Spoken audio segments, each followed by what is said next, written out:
Tout ce que les prédicateurs, les pasteurs disent, la fin du monde, c'est le mensonge. Il n'y aura pas de fin du monde. Lorsque nous traversons le moment difficile, lorsque nous traversons la période des problèmes, lorsque nous traversons la période des maladies, la période de souffrance, où tout semble être contre nous, mettez-vous à l'idée, aucun problème n'est éternel. Il ne faut pas prendre des décisions permanentes devant des problèmes circonstanciels. Alors, la maladie est appelée à être vaincue parce que Jésus-Christ a vaincu la maladie.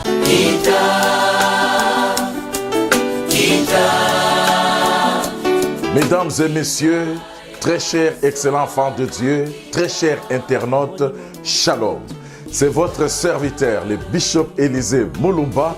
Je vous invite à vous abonner massivement à ma chaîne YouTube Élisée Mulumba officiel. Et surtout, n'oubliez pas de cliquer sur la cloche de notification.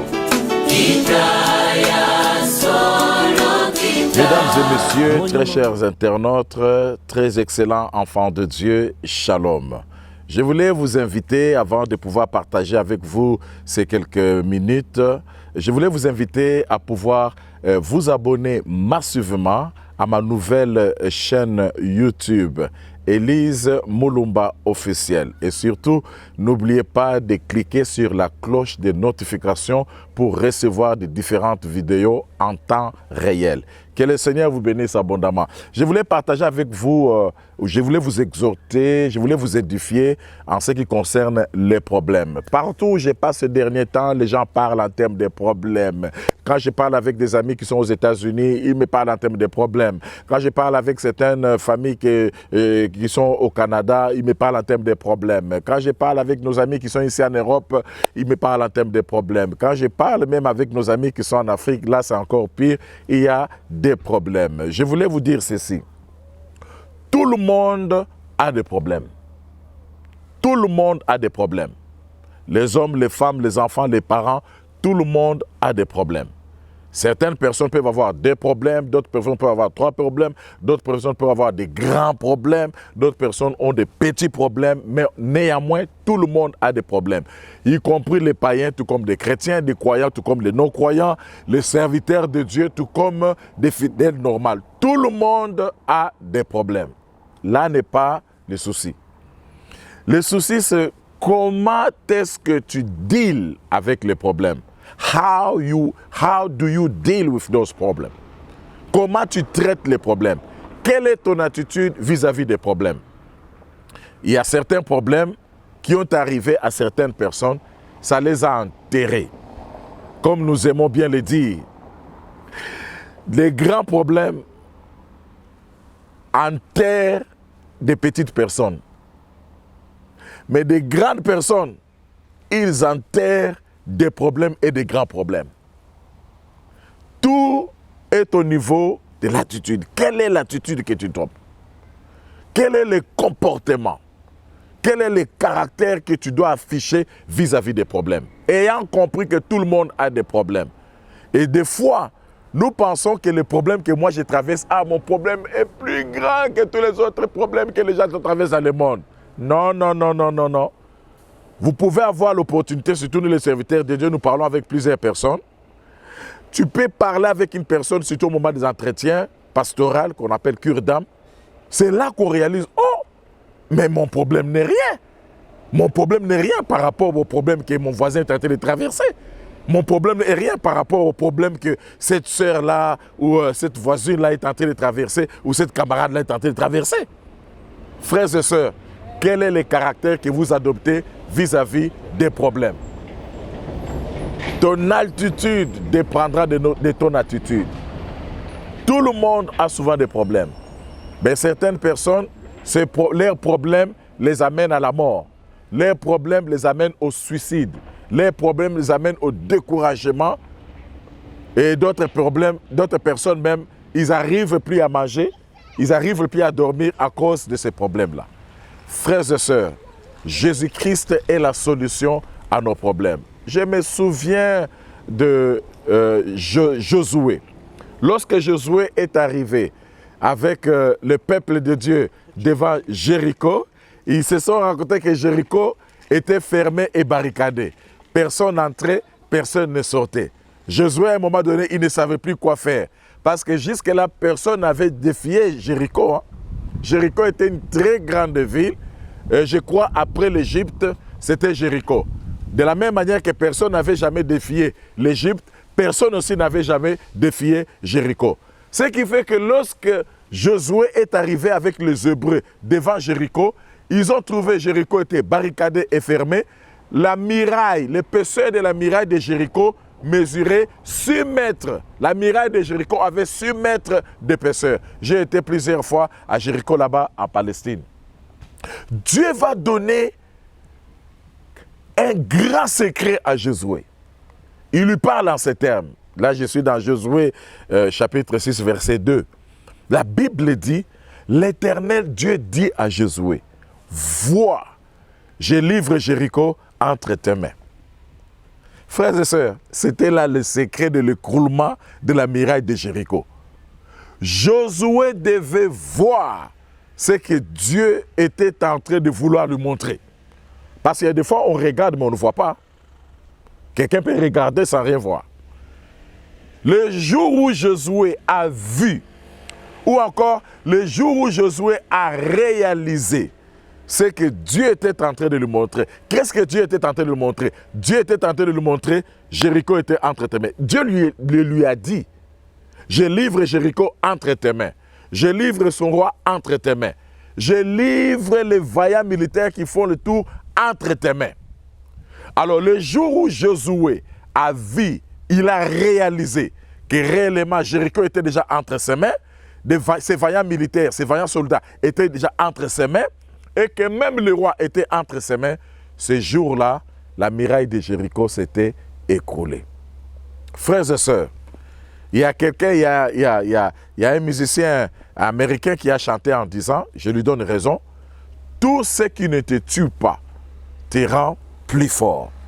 Ces problèmes-là ne sont pas destinés à te tuer. Tout ce que le diable essaie d'apporter comme problème, tout ce que le diable essaie d'apporter comme souci, ce n'est pas destiné pour te tuer. Même Dieu n'avait pas amené les enfants d'Israël dans le désert pour les tuer. Dans le désert, ce n'était pas prévu pour qu'on enterre l'État. On ne peut pas enterrer quelqu'un dans le désert. Lorsque nous traversons le moment difficile, lorsque nous traversons la période de problèmes, lorsque nous traversons la période de maladie, la période de souffrance, où tout semble être contre nous, mettez-vous à l'idée, aucun problème n'est éternel. Aucun vent n'est éternel. Je disais même aux gens à la période de la pandémie, aucun vent n'est éternel. Tous les vents que nous rencontrons dans la vie sont temporels. Tsunami est temporel, Katrina est temporelle, Rita est temporelle, Jeanne est temporelle. Et je ne sais pas pourquoi on donne toujours le nom des femmes à ce genre de tempêtes, à ce genre de soulèvements qui se lèvent souvent. À part peut-être les tsunamis. Il y avait des Jeanne, des Rita, je ne sais pas moi. Aucun problème n'est éternel, aucun vent n'est éternel, tous les vents sont temporels. Alors vous devez croire que tous ces problèmes que vous êtes en train de traverser aujourd'hui, ces problèmes-là sont temporels. Comme c'est temporel, c'est appelé à passer. Et les problèmes ont été créés pour être résolus. Jésus-Christ est la solution à tous nos problèmes. Il a vaincu les problèmes, il a vaincu la maladie, il a vaincu la mort, il a vaincu les tempêtes, il a tout vaincu. Et Jésus n'est pas reparti au ciel avec cette victoire. Il nous a donné la victoire. C'est pourquoi Jésus-Christ est appelé vainqueur et nous, nous sommes appelés plus que vainqueurs. Frères et sœurs, prenez cet réarmement spirituel en vous. Tout ce qui ne vous tue pas, tout ce qui ne vous tue pas vous rend fort. Ces problèmes de divorce que vous avez traversés, ces problèmes de maladie que vous êtes en train de traverser, ces difficultés, toutes ces souffrances ne sont pas destinées à vous tuer, ne sont pas destinées à vous paralyser. Je me souviens un jour, David, il traversait aussi des moments difficiles. Les Amalécites, ils se sont retrouvés devant leurs ennemis réguliers, les Amalécites. On nous dit que les Amalécites, ils avaient commis une grande évasion. Ils ont pillé, ils ont tout saccagé, ils ont détruit des maisons, ils ont incendié des maisons. Mais ils avaient tué personne. Ils ont amené les fils, les filles, ils les ont amenés captifs. Et ils ont même pris les 2 femmes de David. Il les a amenés captifs. Alors, quand les Hébreux sont arrivés, ils ont constaté les dégâts, ils se sont mis à pleurer. David lui-même également, il s'est mis à pleurer. Mais ce que j'aime, lorsque les gens commençaient à conspirer contre David, parce qu'ils pensaient que les problèmes n'arrivaient qu'à eux, les problèmes ne pouvaient pas arriver à David. Alors ils ont dit, nous devons les lapider. C'est lui qui devait nous apporter la solution. Lui aussi, il se lamente contre nous, il s'inquiète contre nous, comme nous, il pleure aussi comme nous. J'aime David. La Bible dit, David reprit courage en s'appuyant sur l'Éternel son Dieu. David reprit courage en s'appuyant sur l'Éternel son Dieu. Reprenez courage, frères et sœurs. Reprenez courage. Ce n'est pas la fin du monde. D'ailleurs, moi je vous annonce, il n'y aura pas de fin du monde. Tout ce que les prédicateurs, les pasteurs disent, la fin du monde, c'est le mensonge. Il n'y aura pas de fin du monde. Il n'y aura pas la fin du monde, comme plusieurs personnes aiment le dire. Il y aura les changements. Et puis quand ils parlent, ils ajoutent en disant les cieux de la terre passeront. Jésus a dit les cieux de la terre passeront. J'aimerais vous dire ceci. En fait, j'aurai le temps de pouvoir parler de cela en profondeur. Retenez ceci, l'Église entend l'enlèvement de l'Église, mais le monde attend la seconde venue de Jésus. Il y aura une terre nouvelle et puis il y aura un nouveau ciel. Il y aura une terre nouvelle, il y aura un nouveau ciel. Il n'y aura pas un temps où il n'y aura plus rien, où ça sera zéro, chaos quelque part, comme les gens essaient de l'expliquer, la fin du monde, la fin du monde, la fin du monde. Non, non, non, non, non, non, non. Il n'y aura pas de fin du monde. Il y aura l'enlèvement de l'Église et ensuite il y aura la seconde venue de Jésus-Christ qui va revenir avec l'Église pour établir son règne de 1000 ans sur la terre. Et après, là-bas, il y aura le jugement des nations et nous allons entrer dans l'état éternel où il y aura une nouvelle terre, où il y aura un nouveau ciel. Mais la fin du monde, il n'y aura pas de fin du monde. Vous comprenez ça très bien. Amen. Bon, je reviendrai pour parler de cela clairement. Je parlais en termes de problèmes. Frères et sœurs, ces problèmes-là sont appelés à passer. Mais il vous faut du courage. Et vous devez croire, premièrement, en Dieu, et ensuite, vous devez croire aussi en vous-même. Vous devez croire dans la parole de Dieu. Dieu est fidèle à sa parole. Il n'est pas un homme pour mentir. Il n'est pas un fils de l'homme pour se repentir. Ce que sa bouche déclare, sa main puissante est là pour l'accomplir. Et nous avons beaucoup d'exemples dans la Bible. Il avait promis à Abraham, Abraham, je te donnerai un enfant. Malgré l'âge avancé d'Abraham, Abraham a fini par avoir beaucoup d'enfants. Il avait promis à Sarah, je te donnerai l'enfant. Malgré l'âge avancé de Sarah, Sarah a fini par avoir Isaac. Il avait promis à Siméon, malgré ton âge avancé, Siméon, tu ne mourras pas jusqu'à ce que tu aies vu le Messie, le sauveur d'Israël, le sauveur de l'humanité. Ce jour-là, Marie, quand il est entré avec l'enfant Jésus dans les temples, Siméon a touché l'enfant, il a dit, Seigneur, fais partie de ton serviteur, car en ce jour, j'ai vu ce que tu m'avais promis. Dieu est fidèle à sa parole. Amen. Les problèmes sont appelés à passer. Alors, l'erreur, c'est de pouvoir prendre une décision permanente devant des problèmes circonstanciels, devant des situations circonstancielles. Il ne faut pas prendre des décisions permanentes devant des problèmes circonstanciels. Amen. Alors, la maladie est appelée à être vaincue parce que Jésus-Christ a vaincu la maladie. Il est appelé vainqueur. Nous sommes appelés plus que vainqueurs parce qu'il a travaillé pour nous. Il nous a donné sa victoire. Nous marchons avec la victoire de Jésus-Christ. Et je le déclare que la victoire de Jésus soit votre victoire. Que la réussite de Jésus soit votre réussite. Que le succès de Jésus soit également votre succès. Dans le nom de Jésus-Christ Nazareth. Donc, ne vous découragez pas. Ne soyez pas désemparés. Jésus-Christ est la solution à tous nos problèmes. La Bible déclare, ceux-ci s'appuient sur leurs chars, ceux-là s'appuient sur leurs chevaux, mais nous invoquons le nom de l'Éternel. David a dit, je lève mes yeux vers les montagnes, d'où me viendra le secours me viendra de l'Éternel. Jésus a dit, venez à moi vous tous qui êtes fatigués et chargés, et je vous donnerai du repos. Jésus-Christ est la solution aux problèmes de l'humanité. Jésus-Christ est la solution à tous tes problèmes. Apprenons à lui faire confiance. Apprenons à faire confiance à Dieu. Si vous avez 5 problèmes, Si vous avez 5 promesses, plutôt, vous aurez aussi 5 problèmes. Si vous avez 10 promesses, vous aurez 10 problèmes. Si vous avez une seule promesse, vous aurez un seul problème. Si vous avez des grandes promesses, vous aurez des grands problèmes.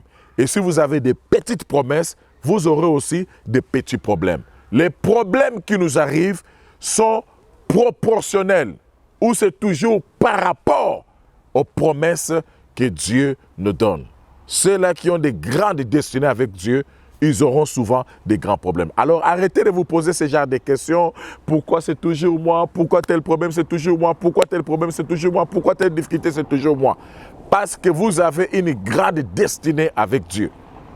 Parce que vous êtes appelés à conclure de grandes choses, à faire de grandes choses dans ce monde. Vous êtes appelés à laisser assez d'impact sur cette terre. Vous êtes appelés à influencer beaucoup de gens.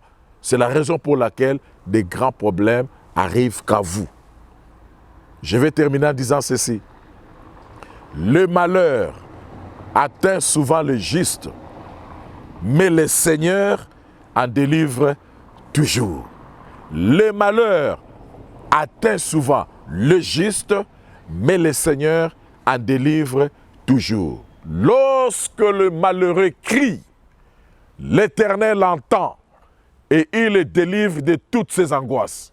Et lorsque le juste également crie, l'Éternel entend et il le délivre de toutes ses détresses. Le malheur atteint souvent le juste, mais le Seigneur en délivre toujours. Soyez fortifiés, frères et sœurs. Comprenez que les problèmes arrivent à tout le monde, mais l'attitude, les caractères, le comportement que nous adoptons vis-à-vis de ces problèmes, c'est ce qui va déterminer si ces problèmes-là étaient un signe des temps difficiles ou si ces problèmes-là ne voulaient dire tout simplement qu'il y a la victoire, qu'il y a la réussite, qu'il y a la solution devant. N'oubliez pas la phrase habituelle que j'aime souvent vous dire, les temps difficiles est le signe de la victoire. Que le Seigneur vous bénisse. Si vous avez aimé cette vidéo, s'il vous plaît, partagez cette vidéo avec des différentes personnes, différents membres de vos familles. Partagez cette vidéo avec vos amis et connaissances. Et surtout, abonnez-vous, s'il vous plaît. Abonnez-vous massivement à ma chaîne YouTube, Élise Mulumba officiel. Et n'oubliez pas de cliquer sur la cloche de notification pour recevoir de différentes vidéos que j'aurai à faire. Que le Seigneur vous bénisse et que la paix de Dieu soit votre partage. Shalom, shalom, shalom dans vos maisons. Que Dieu vous bénisse.